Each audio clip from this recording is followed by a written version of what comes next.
Assalamualaikum warahmatullahi wabarakatuh. Saya Naila Faro dari Teknik Kimia 2018 akan menjelaskan daur ulang material limbah tekstil.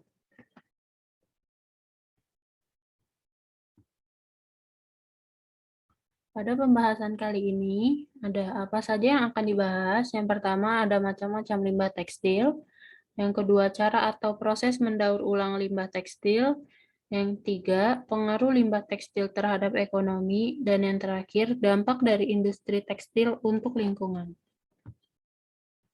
Sebelum kita lanjut ke pembahasan, kita harus mengerti apa dulu itu limbah industri tekstil.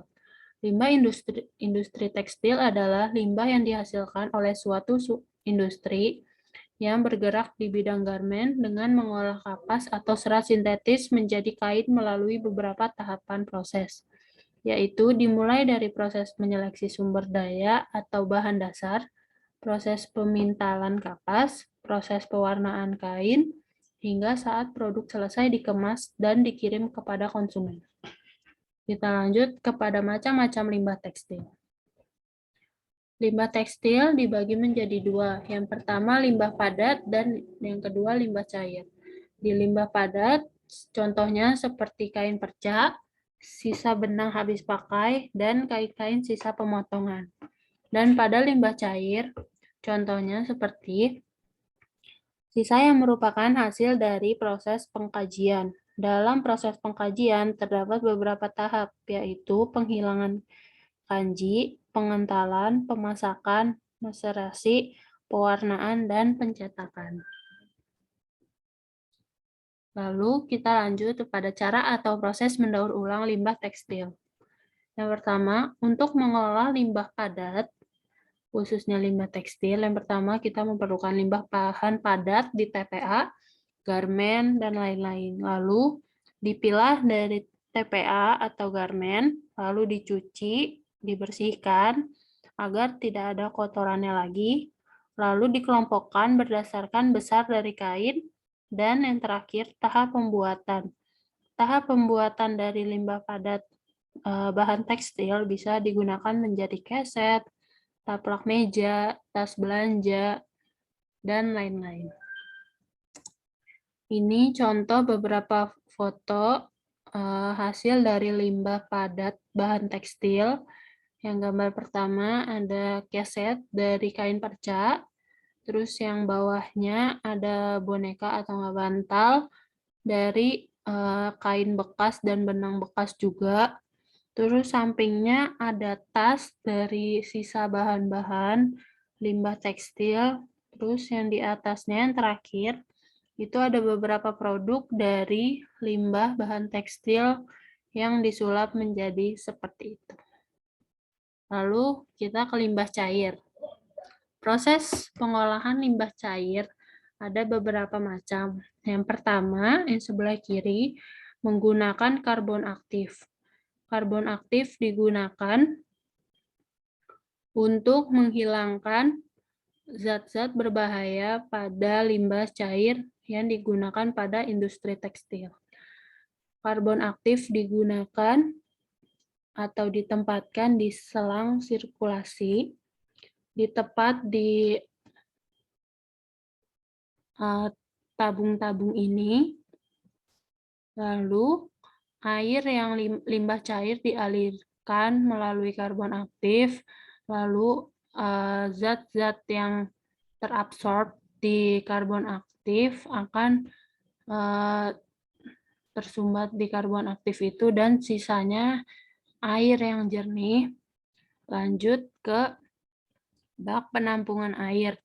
Lalu di sini juga ada selang sirkulasi untuk menambahkan oksigen atau di sini ada pompa air juga untuk mengolah si air yang sudah disaring melalui karbon aktif dan zeoloid aktif. Lalu ada pun diagram alir untuk keseluruhan daur ulang limbah cair bahan tekstil, yaitu yang pertama pengambilan sampel, lalu lanjut ke proses filtrasi dan pertukaran ion, lalu proses absorpsi, lalu penampungan hasil daur ulang limbah, kemudian pengambilan sampel air, lalu lanjut ke uji kualitas air, Lalu setelah dari uji kualitas air, lanjut lagi ke pemanfaatan hasil dari daur ulang limbah cair tekstil. Lalu kita lanjut ke pengaruh limbah tekstil terhadap ekonomi.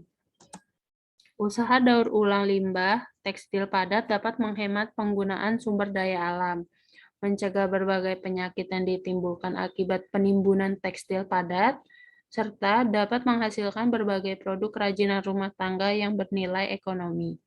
Jadi bisa dibilang bahwa limbah padat tekstil dapat mempengaruhi ekonomi, karena dapat meningkatkan perekonomian negara dan warga di salah satu daerah.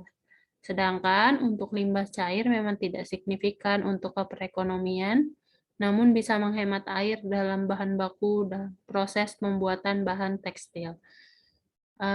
Limbah bahan cair ini bahan utamanya kan air. Jadi setelah air yang sudah terkena pewarna dan sudah diolah menjadi bersih lagi, itu bisa digunakan kembali untuk dicampurkan zat pewarna seperti semula. Lalu untuk yang limbah bahan padat, hasil dari daur ulangnya bisa bernilai ekonomi cukup tinggi karena banyak dari warga yang menyukai produk-produk seperti keset dari kain perca, lalu tas-tas belanja, karena di beberapa pertokoan atau swalayan sudah tidak menggunakan plastik lagi, sehingga beralih ke tas-tas daur ulang seperti dari kain perca. Lalu ada dampak dari industri tekstil untuk lingkungan. Yang pertama, pada umumnya pabrik tekstil mengeluarkan limbah yang berbahaya bagi atmosfer dan air serta tanah. Alam memerlukan ribuan tahun untuk proses biologinya. Yang kedua, pembuangan kanji dari katun sebelum ditenun juga dapat mengakibatkan pencemaran tanah, karena air pencucian pada aliran sungai dapat merangsang pertumbuhan oksigen dan menghabiskan mikroorganisme. Dan yang terakhir, pada proses pembiakan tanah kapas, banyak digunakan pestisida dan bahan penyubur tanaman, menyebabkan kurangnya kesuburan tanah. Jadi, mulai sekarang, yuk menjaga lingkungan dengan mendaur ulang limbah-limbah bahan tekstil yang ada di sekitar kita. Terima kasih.